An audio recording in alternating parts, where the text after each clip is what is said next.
Alright, draft physics video and such. Comments mostly, and then some other stuff. I figured out a new thing. It's kind of obvious, and just thought I'd go over that a little bit. I'm working on the magnetism thing, so I might give you a preview of that. But the writing is just so tedious for me. I don't know why. I guess it's just tedious, the going through all the steps kind of procedure, and the fact of how it all relates to the whole theory. It's like you're not just explaining magnetism, you have to explain the whole electron proton thing, and then you explain that in the context of the gravity thing, and so I guess that's what slows me down. Is it's hard to contextualize a description of magnetism once you know the bigger picture of how it connects to these other things.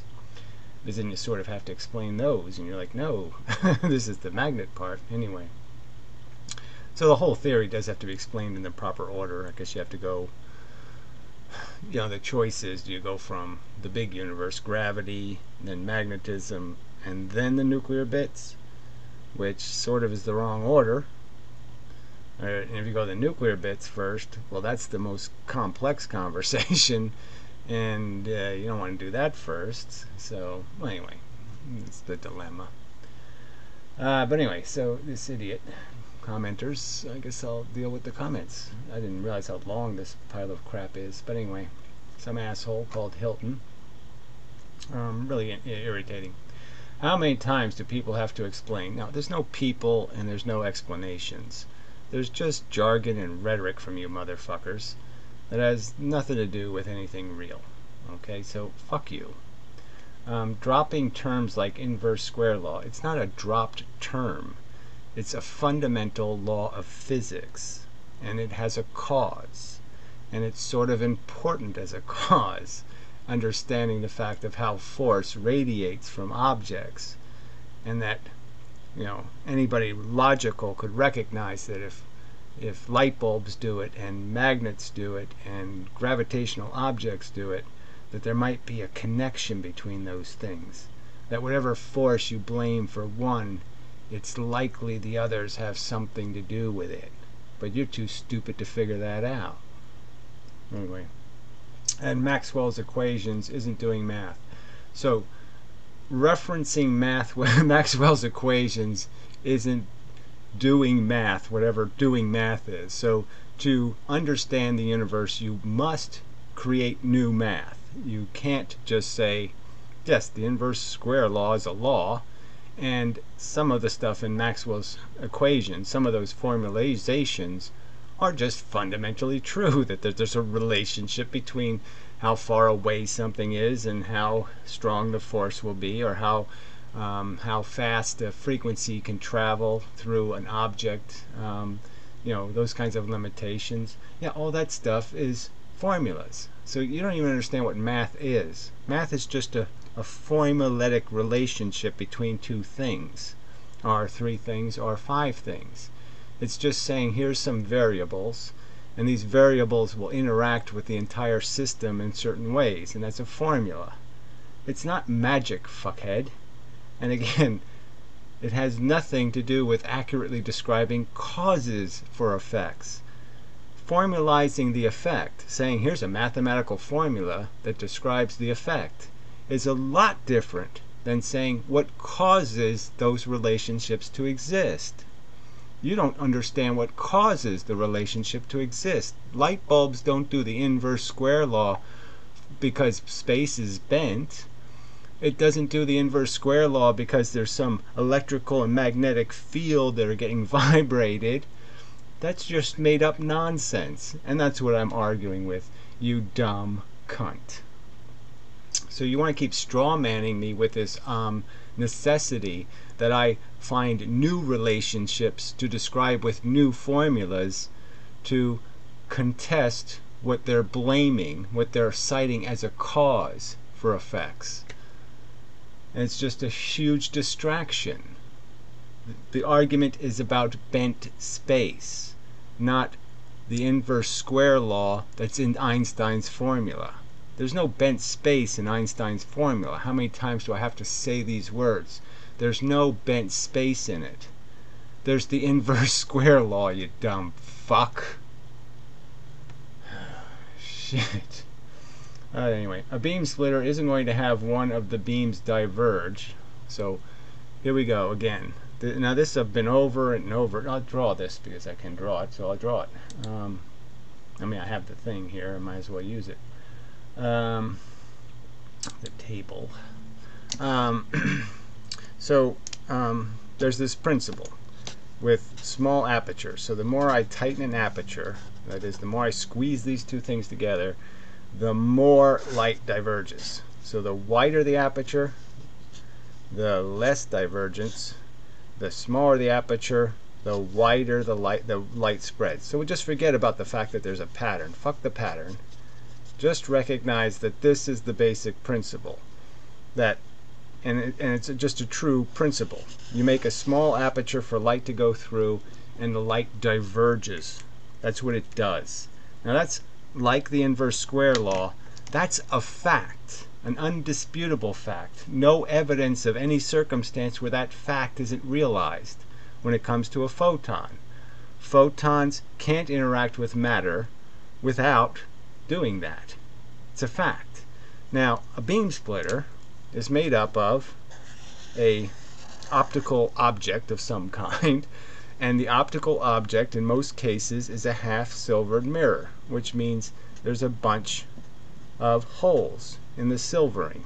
The silvering isn't complete, and the idea is, unless you're going to create an artificial pattern, the idea is to make all of these holes random. So there's some bigger holes and some smaller holes, all kinds of different kinds of holes.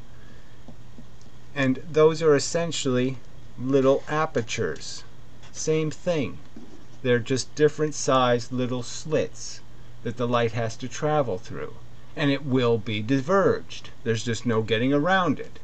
And so one path of the light in the interferometer, one path doesn't get diverged, because bouncing off the little metal pieces doesn't make light diverge. It's only when light has to go in between the little pieces of silver that it gets spread. So the one that goes through diverges through its whole path. That means even after it hits the other mirror, it's still diverging. Where the other path only diverges for the last length, only the last mile is it diverging.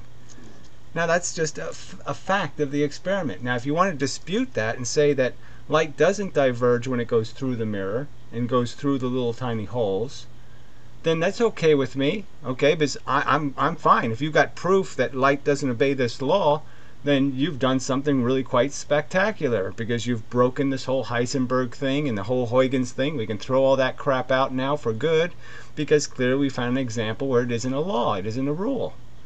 So that'll be good evidence against Heisenberg and Huygens. I can defeat them easier with that. And then if you concede my point that yes, obviously it has to diverge, well, then yes, you obviously have two different, the light is different that reflects off the mirror the first time than the light that goes through the mirror the first time. The two paths will create subtly different beams of light. Just a fact. You don't like it? I'm sorry you don't like it, but it's a fact, asshole. You arrogant shit. You preposterously arrogant shit. I mean, you're arguing against the laws of physics. You're not arguing me. You're arguing your own fucking laws of your own fucking physics, you stupid cunt. You're saying those laws aren't true. Shit for brain. Alright. So, the beam splitter isn't going to have one of the beams diverge because taking more slit holes recovers the original spot. Does that even make sense to anybody? A beam splitter isn't going to have one of the beams diverge because taking more slits, I don't know how you're taking them, but whatever, holes, recovers the original spot, almost akin to taking a better and better resolution of the image. So now the only way that could make any sense, whatever that gibberish was, you know, frankly, it's gibberish. Oh, I didn't switch the image, sorry, while I was reading. Well, the only way you can make that gibberish make any sense is the truism here would be is if you make these holes really, really tiny. So if the silvering on the mirror is really small, then what you're going to get isn't the typical bar pattern. You're going to get discrete spots of light. Okay, and the center one will be the brightest one. Now the interesting thing is, as you make the holes smaller, okay, these spread, of course, these little beams, these little dots of light. But this center one actually gets smaller. So in a sense, there's no divergence for the light that doesn't diverge. So the one that goes through the middle, the one that's not diverged, is a smaller beam. So in a sense, that's an interesting fact. As long as you concede that a good percentage, of the light is just totally lost. So you're only looking at, so you could watch this through the whole experiment, this going and this coming back, and then this going through the whole experiment. And that little dot will probably diverge less. I don't know for sure. I haven't done the experiment, but I'm just saying that's the theory. So I'm just saying if the holes are small enough, then the divergence will just create one spot. But then you lose what you say is part of the experiment, which is you won't be able to construct your rings then, because the rings are being made out of these peripheries. So if you lose the peripheries, then you won't have rings. You won't have fringes. So you can't have that both ways either. So one beam is creating rings, one beam isn't. Just saying, can't be any other way, asshole. Laws of physics, rules, proven over and over and over with all the experiments, no experiments disproving them. Pretty hard to argue with that not being a fact of photons. Alright, almost akin to taking a better and better resolution of an image, which, again, you're losing resolution, not gaining resolution, but whatever. A single slit fucks up the laser beam. Any number of slits fucks up the laser beam. Taking more slits recovers it back. How could this possibly make any sense? How? It's impossible that could make sense. More slits makes the beam diverge less. No, more slits makes it diverge more. Doesn't really make it diverge more. Smaller slits make it diverge more, and the more of them that you have, the more consistent the divergence becomes. With possible trajectory beams that are separate from the middle one. And again, that's the whole point, is that the divergence is extreme with small openings.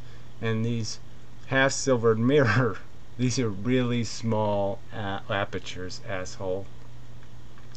Alright, you've got your own misconception. No, you're the one full of shit. Clearly full of shit, talking shit, as if you know the truth and that you have a right to be arrogant because you have such a solid foundation from which you're arguing. No, you're arguing shit from a shitty foundation. Because you're a shit talker who has a false opinion of your own fucking knowledge. You haven't earned it. You're just a fucking arrogant douche. Alright, you've got your own misconception of this by falsely comparing beam splitters to Newton's apertures. It's not a false comparison. It's physical law, for fuck's sake. Where? What example do you have where a small aperture doesn't doesn't diverge the light? Where's the example? In the first place, which is hilarious in one way because you defend that comparison ardently. Who the fuck?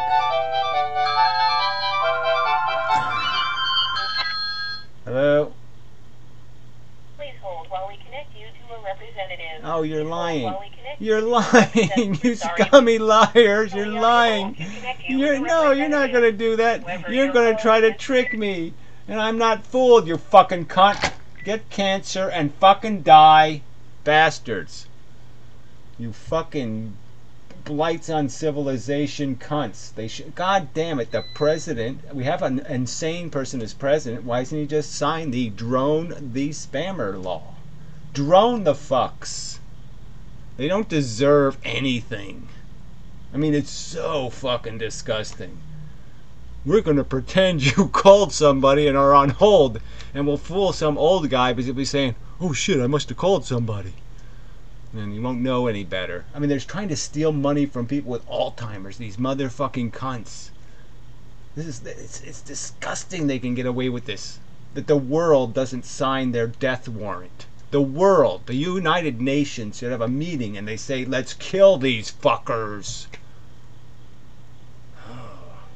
Anyway. Alright, so here we go again. You've got your own misconception of this by falsely comparing beam splitters. So this is what he's saying. So you go, are you reading this? Yes, you are reading this. Falsely comparing beam splitters to Newton's aperture. No, to any aperture. It's not just Newton's apertures.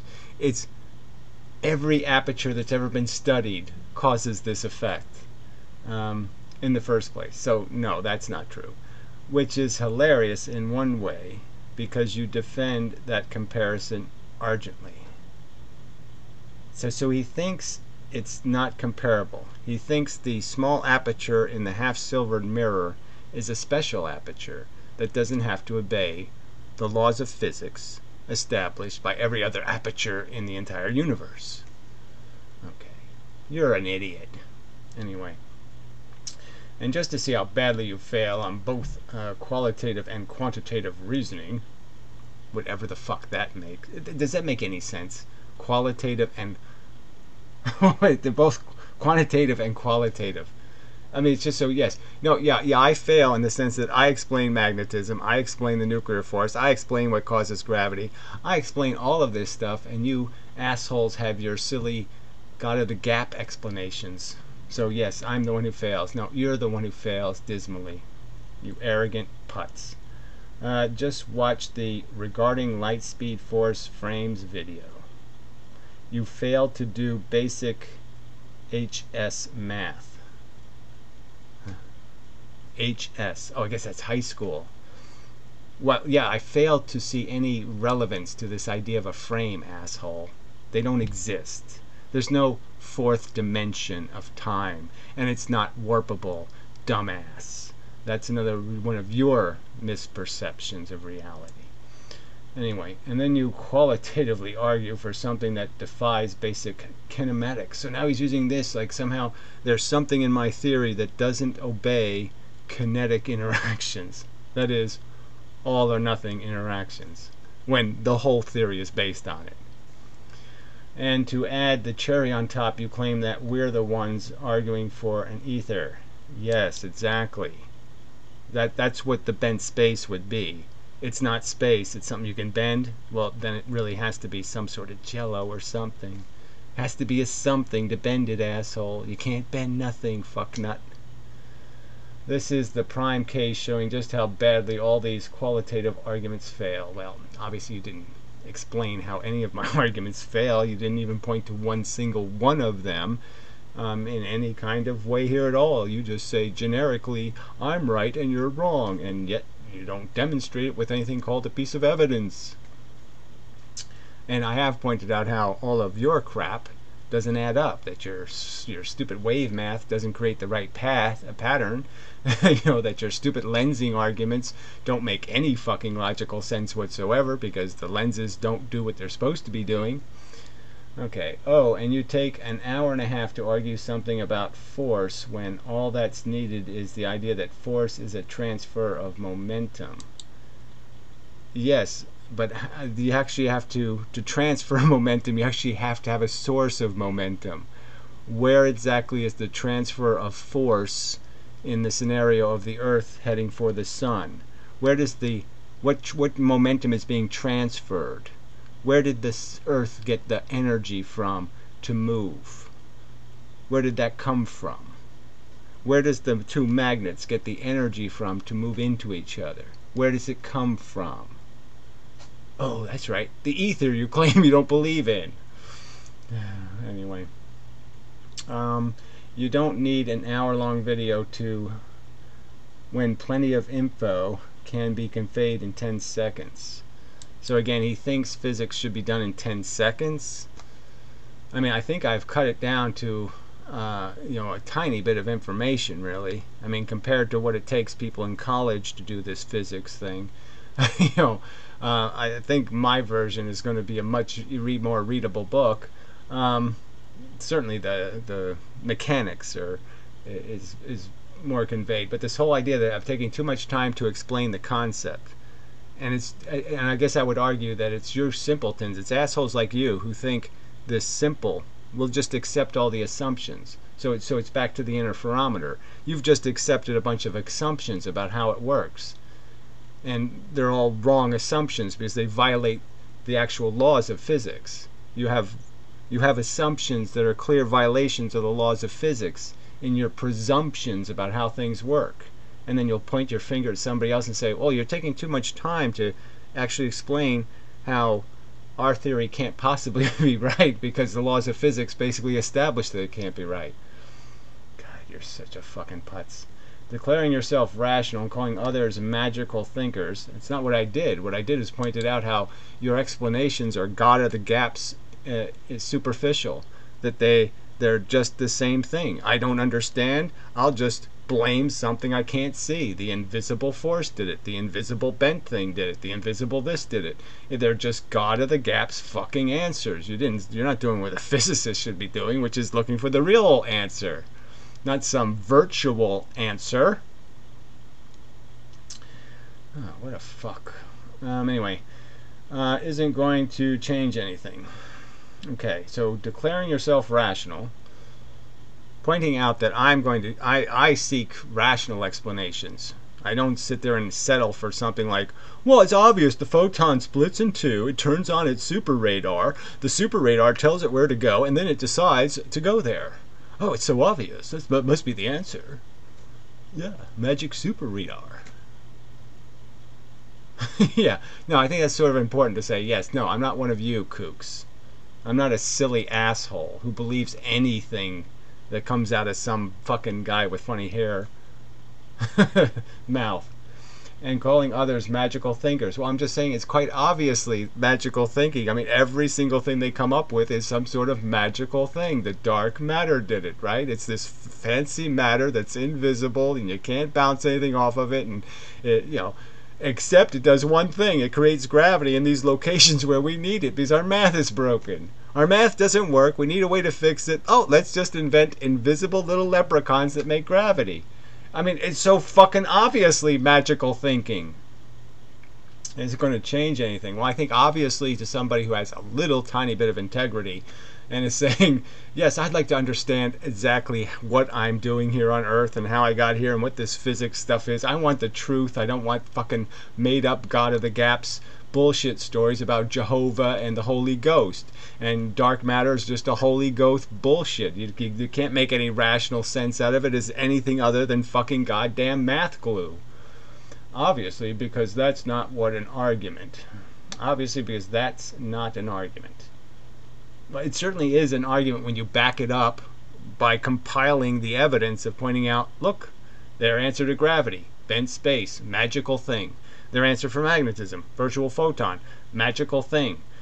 Everywhere they turn, they just make up a magical thing, the antiparticle. I mean, it's kind of obvious. Anyway, yet for some reason that's most of what you do nowadays for responses. Well, it's not all I do. I draw pictures of the real mechanical universe and attempt to have you people engage in some conversation about how this real mechanical model can't possibly be correct. And you can't seem to do that. Let's see. You are not even trying to convince others that you're not a crackpot? Question mark. Are you even trying? So again, I'm a crackpot, and you are so fucking lame and disabled that you can't even beat a crackpot with a piece of evidence. You can't show up to the argument with one single shred of evidence demonstrating crackpockery. Nothing. You can't refute me on one fucking single thing I've said. Not one absolute quote where you say, there's a quote, and here's my alternative explanation that demonstrates that can't possibly be true. You can't do that simple function. This isn't even interesting anymore. I don't think you're interested in the truth, and that's why it's not interesting. You make every possible declaration there is and then completely fail to back yourself up on them. I don't know how I completely fail. Like I said, I draw you fucking pictures of how you fail, and then you fail to respond. I point out how the lensing evidence can't possibly right. Did you show up with a lensing image that is perfectly, that proves me wrong? Did you show me where a sun moved and past the lens and got hugely amplified and create a giant blob of light in one of those images? Just one? Did you show me something that's realistic lensing in just one single image that was a realistic lens? No. Okay. Let's see. And then completely fail to back yourself up on them except with more empty declarations. Right, declarations connected to playing the video of the actual physics instructors actually teaching it incorrectly, just completely butchering the actual history. You know, Newton's rings, 150 years later, Young's experiment, not miraculous in the context of Newton's rings, not miraculous at all, are far falsely premised arguments. Okay, so again, there's just nothing in here, just drivel. Oh yeah, and by the way, I agree that you don't need all those quantum delayed eraser experiments. Just block one of the slits. Now, there's no blocking a slit in any kind of simple manner. So this whole idea that you can block you can fix this problem with a matter experiment by injecting more matter into the experiment is a little bit bogus, asshole. At various distances and see what happens. They've already done that, and what you see what happens is that, yeah, there's real evidence that there's two patterns superimposed. But regardless, moving on, let's see, the next asshole says, this guy, along with his buddy Ken, so obviously I've made it pretty clear that I don't think Ken is a friend, is a wannabe scientist. So again, they have a rule about how science should be done. And it shouldn't be done by people who have spent their whole life doing, you know, engineering kind of stuff, and then they spend a whole bunch of their time watching physics lectures. No, that's not how you become a scientist. Okay. He should change his channel title to read Daft Science. Yes, Holiday already did this daft thing, and so this is how you win. The J. He has a name, The J. Oh, the jerk? Oh, the jackass, the jizz pile, you know. Oh, that's so easy, isn't it? Yeah, great argument. I wonder if this guy can explain some basic math. Yeah, I've already recited how basic math are just formulas. You just don't get it, do you? There's plus, minus, and divide, essentially, right? And you put formulas in, you put variables in to the plus and the minuses, and that's how you figure out. It's a formula describing how things work. Like energy goes in would be the plus, and then the minus would be some of the energy that goes out, and then you would divide the area by the, you know, to get the area, you would square everything to get the area, to decide what the amplitude of the change is. And yes, those are all formulatic, mathematical relationships that things have in terms of how volume is changed and how pressure is changed. But it's not magic, asshole. It doesn't explain how it happens, dumb fuck. Oh, Jesus. I wonder if this guy can explain some basic math, such as log to the base 10. So he thinks this is important, is finding shorthand to write big numbers. That's important. If you don't have some shorthand to do big numbers, you can't do math. You can't just write 1M, you know, for million. No. No, you have to write it as a 10 formula, you know, to the minus 10 or something. Or maybe the rules of rounding. I don't know. What are the rules of averaging something? Gee. Anyway, probably not. Again, the mathematics is what will make you figure out. So Einstein's mathematics says space is bent. His mathematics doesn't say that there's an inverse square law that creates a curve that he can turn into a fabric. No, it somehow proves that space is bent. Not that there's an inverse square relationship between how force is felt by the objects. He proved space is bent. Now, I'm saying this sarcastically because, yes, his math doesn't prove the cause, you dumb ass. Anyway, if he is such a smart guy, explain concepts behind limits, integration, and derivations. Oh, well, the derivations are just only necessary when you don't have variables. So you're trying to do equations by manipulating the equations, that is, converting it. So you can try to find a way that you can change the variables you don't know into another equation or into an integer, like a 0.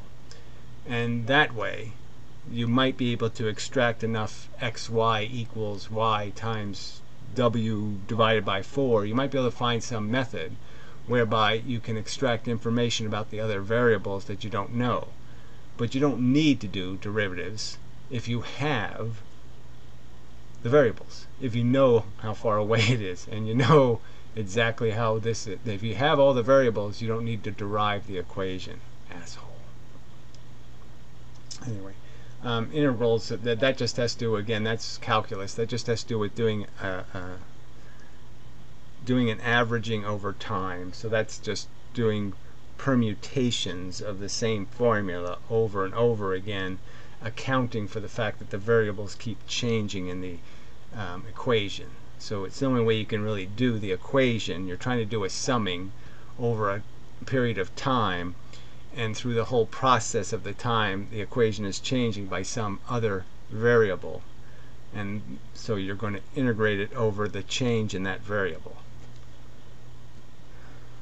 Again, totally useless in telling you what causes events.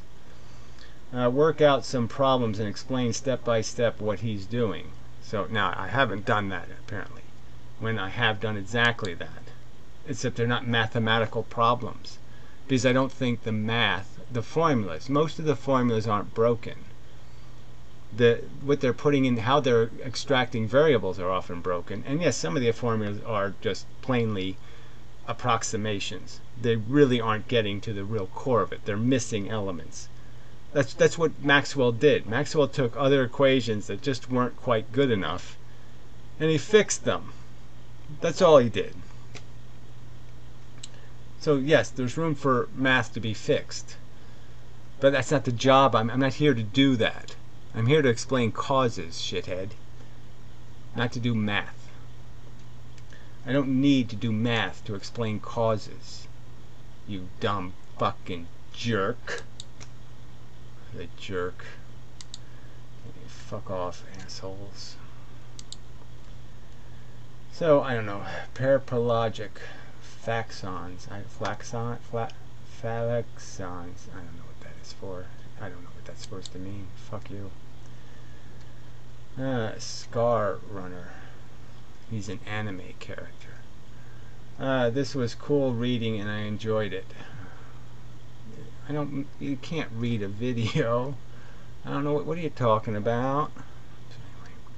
Next, Expose UK. So this guy's a funny guy because he doesn't have any content on his website and he's exposing some corruption or something.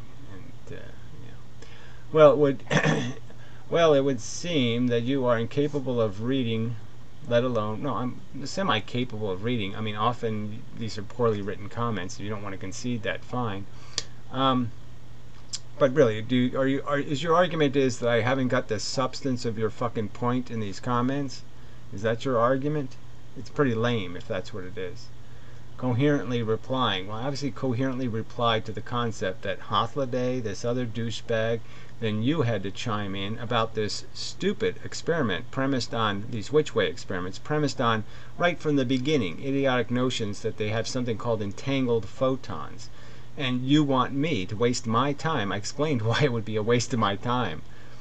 Pointing out how entanglement isn't true isn't going to get quantum mechanics, isn't going to put, is putting a stake in quantum mechanics earlobe.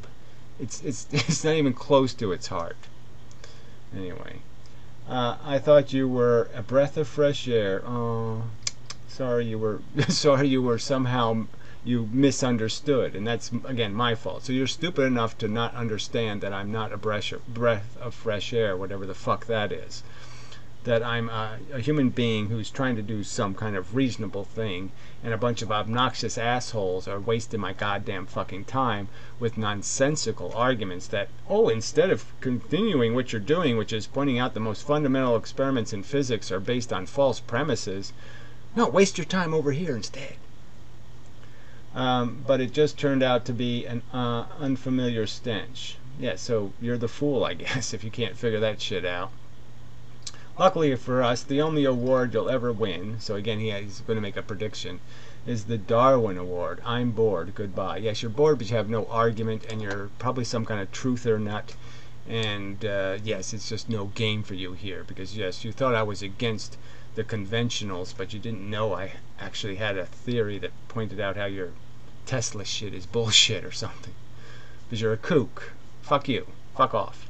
I'll help you even further. I will block you, since you're going to play this little I'm bored game. I'll save you the impulse of ever coming back. Fuck you. Anyway. So, Michael Falwell. I don't know if we'll need this or not. I mean, he's probably saying something, generally speaking, interesting. I will totally have to disagree that sound doesn't give you a 3D perspective. I don't really think you can disagree, because sounds end up overlapping on top of each other. They don't have the same kind of detail. It isn't the panorama, but whatever. Okay, whatever. It can't be the same. It can't be the same degree. There's less information in sound, less bits of information. It depends on how many channels you are tuned to at any given moment, and it can certainly build a very vivid 3D perspective. Well, I would argue that it's not going to be that vivid. It's going to have all kinds of echoes and other kinds of distractions in it. It's going to be full of noise. I'm just saying. I mean, yeah, I can't argue with a guy who can't see, but I'm just saying, vision is really detailed, and I'm just going to argue that sound doesn't have the resolution. Sound has a resolution problem. But I clearly have a bias and will be far more, and maybe far more tuned in than average folk. Yes, I wasn't trying to say sound is useless. I wasn't saying it didn't have any information. I was just trying to make a comparison that, light is very different. Anyway, but thinking about this two-slit experiment, just a wild thought here, but the pattern observed is basically on-off. Well, what the pattern basically is a copy of the image duplicated in these other locations. So it's just it's photons being bent a little bit, then photons being bent a little more, then photons being bent more, and then photons being bent more by specific quantized amounts. So it's very quantum mechanic in the sense that there's an amount of bending, a minimum amount, and nothing does a half of that minimum. So some light then goes, so some light then no light, and so on. And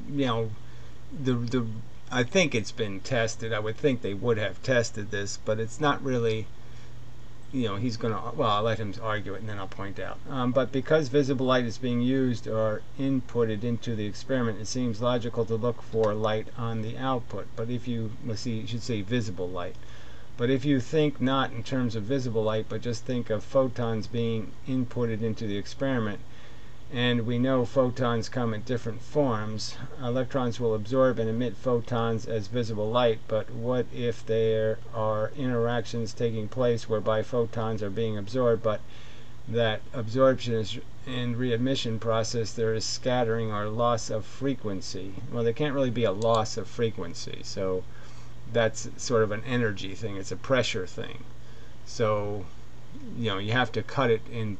If you're going to claim there's a loss of frequency, it has to be like the magic crystal thing, where you take ultraviolet light and you make 2 photons of infrared. So you still have to maintain the frequency in the sense that you're just separating it into 2 beams of blue light, essentially, that's now red because you separated it. You know, you took one of the tons and you just separated them into 2 beams, so you diluted them in half. But anyway, it doesn't matter. And that transforms the visible photon into a non-visible one, giving the on-off pattern. Yeah, there's no evidence that any heat or any other, you know, so I'm just saying it's not. And the light, the total amount of light, I believe, has been tested to be the same amount of light that went in, and that there isn't any heavy losses in the experiment itself. But it's hard to say because they have to do it with a beam that's bigger than the opening. So maybe that's never been tested. Maybe the light that is hitting it is a different frequency. I guess I would argue, you know, that you could say the light's being shadowed by the electrons. You know, you could say that could be creating the pattern is just the shadows of the electrons. You know, where the electrons are, the light doesn't go. But I guess that still wouldn't explain the diffraction. That wouldn't explain light spreading. And so to me the spread has to be a consequence of the light hits an electron, the electron moves funny by a consistent funny movement rule, and then the light's readmitted.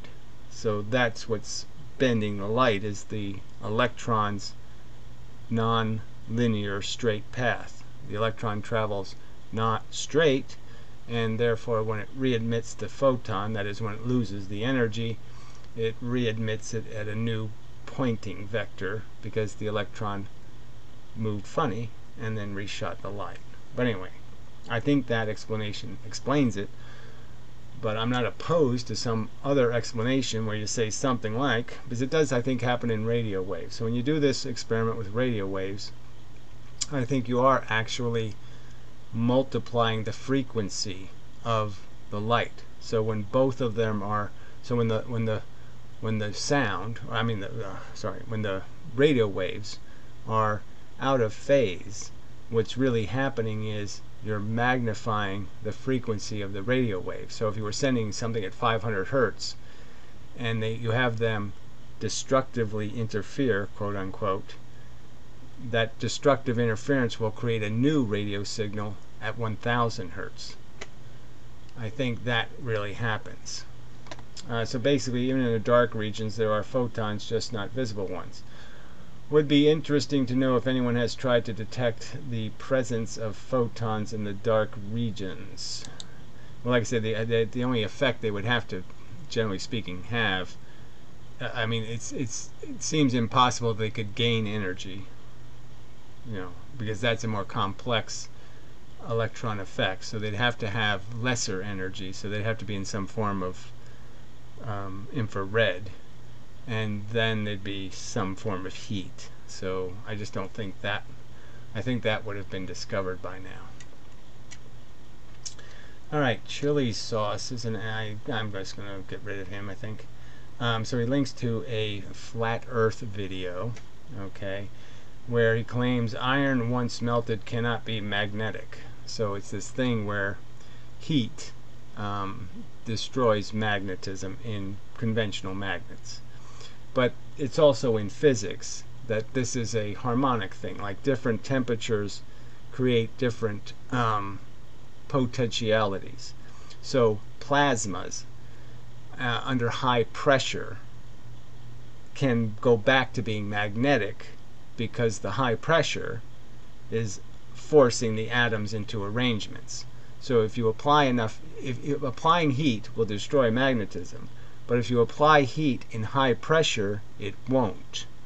So clearly you flat earthers just don't want to account for the real circumstances inside the earth, which is the melted stuff isn't just hot, it's under extreme pressure, and that's kind of why it's hot.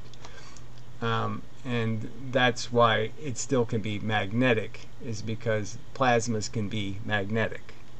So you don't care about the facts, you're just truther kookers, and you ought to just fuck off with that crap. Fuck off with that crap. You're an idiot. I mean, I just don't understand the desperation of these people to cling to some idiotic, I have to cling to some preposterous fable about the flat earth. Why? You're just an anti-character, right? What do you have, pink hair and you shave your feet? I mean, you're just saying I don't want to be like the rest of you people so much that you have to move to a flat earth? I mean, you're just such a desperately stupid douche. Alright, anyway. Molocadus. Mocalis. Great name. I like how you do a bad show to... So I guess this was apparently the video I did on the Joe Rogan show with... What's his face? Yeah, Degrassi Tyson. And I basically pointed out in the video that there's nothing to see here. They're just talking shit. It's not even any physics. It's just about... It's a celebrity talk, you know. You know, are you fat on purpose? I mean, you know, just, you know, it's just a celebrity interview. There wasn't any physics in it. I like how you do a bad show to underscore your critiques on what you believe is a bad show. Brilliant. It's a bad show because it's frivolous and trivial. That's what I pointed out. Jeez, I mean, you don't get that? You must have thought the Joe Rogan show was terrible because your concept show was terrible. I mean, just awful. So he's saying, hey, yeah, I was trying to duplicate how bad their show was by doing a really bad show myself as part of my art. When clearly I just couldn't give a fuck about whatever the show part you're saying I'm doing. So if you think there's some part of my stick, like if I was to have somebody on the show, that I'd waste a bunch of time talking about, gee, you look kind of tubby. How come you're tubby? No, I don't think I'd spend much time on that. I assume you slipped into a character who is both dumb and charismatically repugnant to make a point. Great work. Again, I don't know who this argument's supposed to hurt me in some way. I have a fantastic opinion of myself, so frankly I just don't see how you're going to dent it with this. Do you think it dented me in some way with this bullshit? You were being ironic, right? No, I was being kind of like Einstein. I just couldn't give a rubbish shit about any of this superficial nonsense, and if you'd like to discuss physics, fine. Clearly you wouldn't. You want to talk about how brown my shoes are. Fuck you. Go ahead and do that somewhere else. You're a loser and an idiot. You can't tell the difference between what matters and what doesn't because you're so fucking stupid. You couldn't even give yourself a name that's anywhere close to something relevant or pronounceable because you're stupid. Okay, so successfully completed. Alright, so on to the drawing board, so to speak, and I'll do a quickie on this stuff for, you know, what the next video kind of thing is probably going to be the magnetism one. I wanted to do heat because that's an interesting subject too, but that gets, you know, I have to do more preliminary work to get away with that one. So anyway, I've done this drawing for magnetism, so just give you a little preview. You know, that it starts with the electron and the proton. And the rational thing to say was that's the magnetic monopoles. The proton is the plus pole, the electron is the minus pole. There, solved. And then when you combine those, you can just keep making a bigger and bigger magnet by just putting those two polar objects together. And you end up with something that's red all on one side and black all on the other side when you finish expanding that. And then when you understand what's happening based on the rules of atomic interaction, that is, the black force reflects off the black things and the red force reflects off the red things, so you see the red force reflecting and the black force reflecting, and then the red force goes through and comes out perpendicular, and the black force goes through and comes out perpendicular, and that's the function of a magnet. You end up with something that's just basically all the force that comes in completely mixed. So force comes in completely mixed all around this magnet, red and black all mixed, and it comes out completely segregated. Black force coming out of the bottom, red force coming out of the top, blah blah blah. Magnet is created.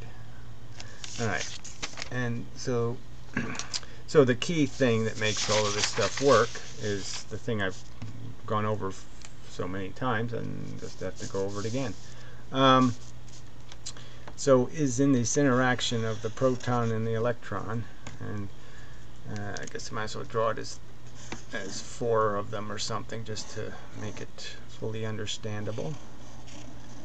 Okay, so there's reflecting force between the protons and the protons. They don't like each other and they repel each other. And there's reflecting forces between the electrons. So everything that goes just keeps bouncing back and forth. So the closer you bring 2 protons to each other, the higher the pressure between them, because you get more interactions. The closer you bring the electrons, the more interactions, the more pressure. And then the other interaction is that red force comes into an electron and it always leaves perpendicular. And that effect pushes the electron a little bit this way. Well, technically a little bit this way. Because it loses an arrow going this way. See, this arrow came out of the electron. It came out this way. Okay, and the red arrow, so to speak, the momentum of the red area was kept inside the electron. Well, I guess I shouldn't have drawn this as black because it's really red that leaves. And likewise, the proton's doing the same thing. So when a black force goes into a proton, it will leave in some perpendicular direction. And what will get changed is a little red bit inside of the proton that was going this way or that way or that way will now be going this way. So it will impart some energy. So you can sort of think of that as the perpendicular interaction is like a change from, this to this. So it's a 90-degree change. Alright? That can be sort of understood. Damn it. What kind of fucking... Hello? Oh, not again. This is Fred. How are you today? I think you're full of shit, Fred. You don't give a damn how I am today. You're just trying to sell some crap. I mean, can't you get a real job, Fred? Get a real job, please. Try harder. That's all. Just try to get a better job. Alright, anyway. Hello, this is Fred. I'm so excited. Fred's calling. Cunts. Anyway, where was I? Okay, so these perpendicular reactions always create a little bit of energy in this direction. In the sense you change something from this to this straight. So something not going the right way, but it wasn't going the wrong way. So you change something going half the wrong way to going the right way. And then when it's a reflection, it's exactly the opposite. You change something going decidedly the wrong way into something that will be going decidedly the right way. So it's a 180-degree shift. So it's by just measuring it as a degree mechanism, you can see that the pure reflection, that is when the black thing hits the black thing and the two of them reflect off each other, it's always going to hit a black thing going this way. Obviously this black thing couldn't possibly hit a black thing going this way because they're both going the speed of light and this thing could never catch up to that thing. So the only one it can hit is the one coming straight at it. And when it does that, it's a 180-degree change in the vector, and so that's twice the E, so to speak. It's 2x the energy equivalent, if you want to talk about it in that kind of sense. It's a bigger change in momentum, going from this 90-degree shift to this 180-degree shift is twice as much of a you could say an increase in energy potential or momentum, or however you want to qualify or quantify the change. So the difference is the electrons, if there was two, let's just use protons because I have red in my hand, and so when the black force hits it, it will do an energy thing this way, and when the red force hits it, it'll do an energy thing this way. And so it has to be kind of understood that this is half the energy, because what it really is, it's like when you add two vectors of momentum. So, like a baseball. So you have a baseball traveling on a bus at 30 miles an hour, and then you throw the baseball 60 miles an hour. This hypotenuse is the line you get. So you don't get to add 30 plus 60 equals 90. Instead, you do this line in velocity, which would be something like 75. So you don't get to increase the velocity directly. You have to do it by this, this area crap and blah blah blah. So the magnitude doesn't grow. You don't get to just add 30 plus 60 and say that's the new speed. It's going to be some vector that's a averaging of those two.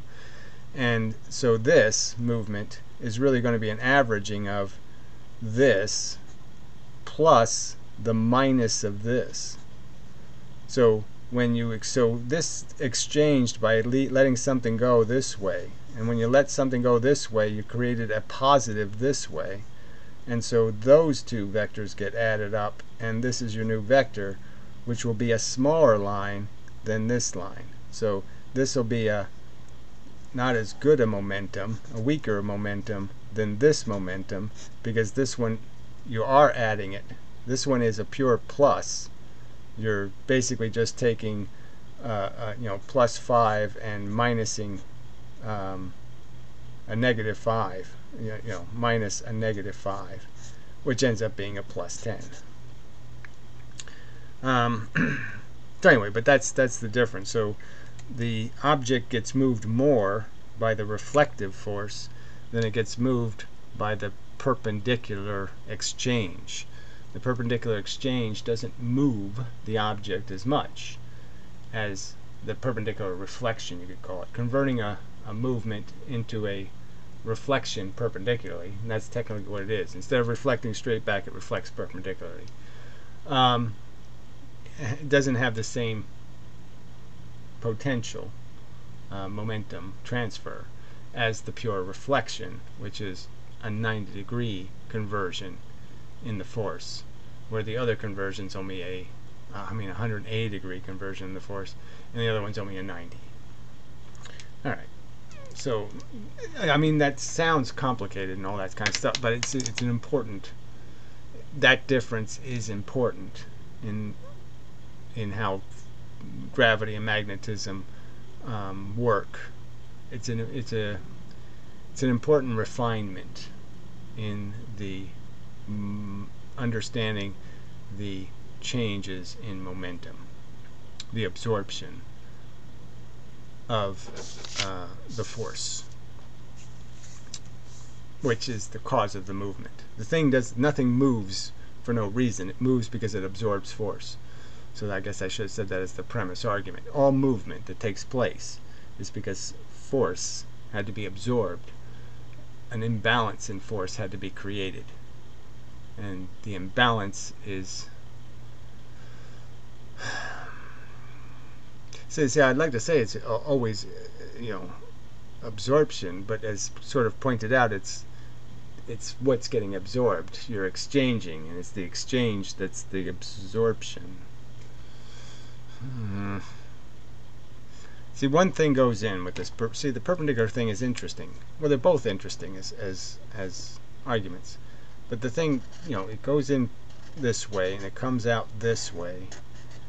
And then there's a residue effect going this way. This way. So it seems like there's too many motions. But it's legitimate because all you really did was convert a thing inside going this way, and and essentially you exchange. I should have drawn the two colors, so whatever. You took something, I don't know which one to make red now. You took something going this way,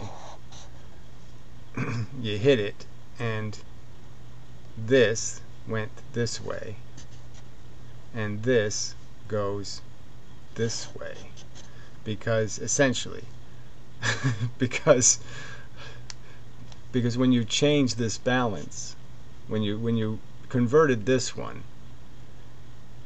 then there was a balance between the ones going this way and the ones going this way. They were balanced inside of the object. And so when you convert one of them, when you take this one away and make it go some other direction, then this one becomes imbalanced. There's nothing balancing it. So that you're going to create an imbalance that will lead you a direction this way. So you didn't add energy, you actually subtracted some energy to create the imbalance. So that's why you can have three things come out, is because one of the things is just the residue of the imbalance created inside the matter, the piece of the material bit.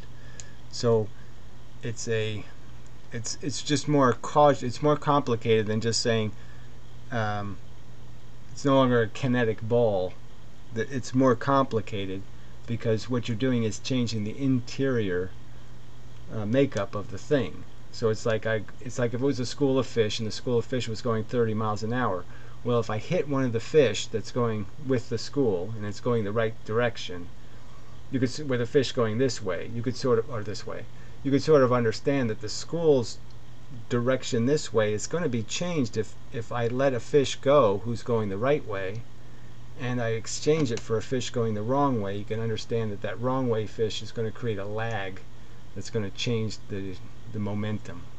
Even though there was just a one-to-one relationship of what it was exchanged, that exchange will affect the balance inside the object, and its motion will change by spreading that new motion over all the fish. All the fish will go 28 miles an hour instead of 30 miles an hour because I took away one of the sled dogs is now pulling sideways, and so you lose his helping force forward, and you also have the effect of his negative impact going sideways. So you're not only not going straight, so you're losing your speed in the direction, but you also have less force pushing you in that direction.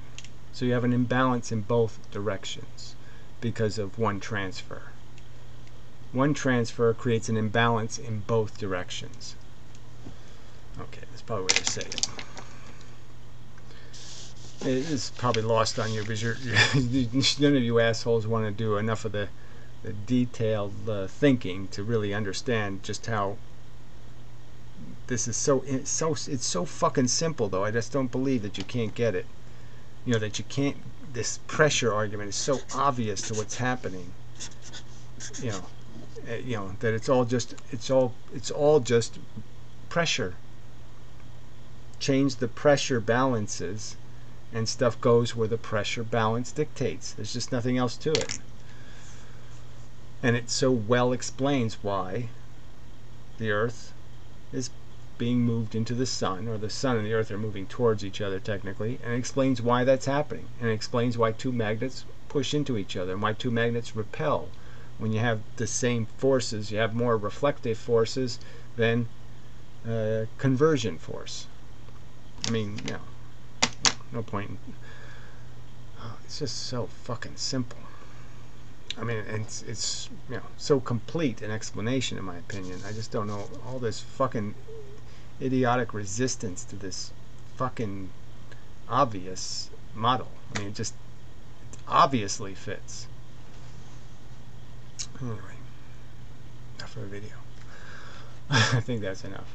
So anyway, so the next video should be magnetism. If I can, I might just make the video, call it draft, and attempt to use the video in my own awkwardness in attempting to explain all of this process to help facilitate writing something more concise. But it really is simple. It's just knowing where to start. What's the first fact and the second fact and the third fact? It's getting the right order of the facts, and I just haven't quite got that nailed. But I should think of it as explaining evolution. I mean, you would start with the explanation of just common things, do the general story. Well, look, you can sort of understand that if there's pressure behind this side and pressure behind this hand, that the two hands would get pushed together. Start with that, and then explain how it's not really the pressure, it's the absorption of the force. So the more force you're not getting pushed, you're absorbing force. And there's less chance you can absorb it when there's less pressure. Less pressure means less stuff to absorb. More pressure, more stuff to absorb. But it really just has to do with that conversion. You're being converted by the force differential. See, there's a difference between describing something like the interferometer in some general terms and then describing it in specific terms. And you got to be careful when you're doing specific. And we can see how sloppy all the general descriptions are. So I don't want to do some sloppy description of magnetism where I imply that photons are entangled or something. Imply bullshit. Anyway, I'll work on it. Mostly. And such.